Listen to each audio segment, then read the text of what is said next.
I think those of us who had been involved in the financial markets, I worked in the bond market myself for 5 years, did not need any advice from the Governor of the Bank of England or the Permanent Secretary of the Treasury to tell us that this was a very serious problem that needed to be addressed. And if we didn't address it, there was a risk that we would land up in the same sort of situation as Greece found itself in.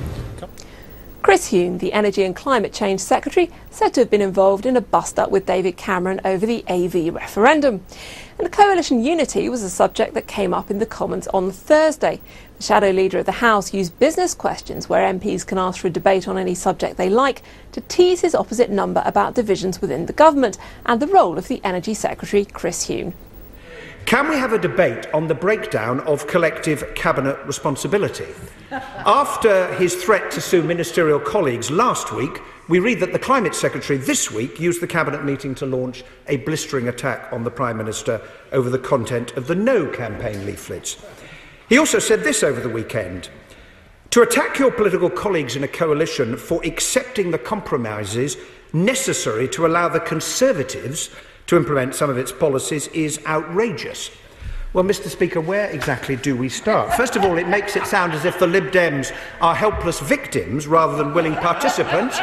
If, however, that is the case, can we have a list so that we know who to blame in future for what?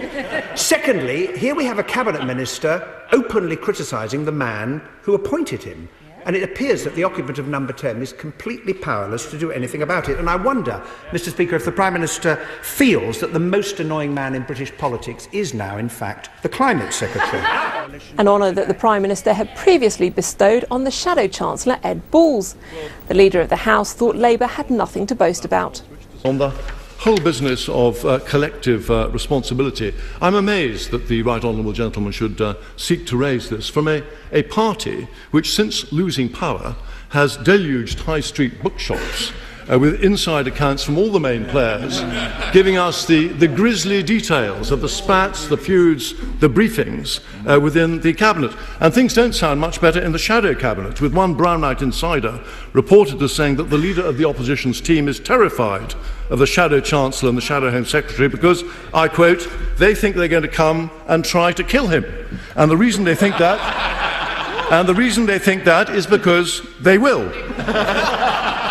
And the truth is that the tensions between the one party opposite are much more damaging than the understandable tensions between two parties during a referendum campaign and local elections. But from next week, we will be back in business, working together in the national interest to get the economy back on its feet.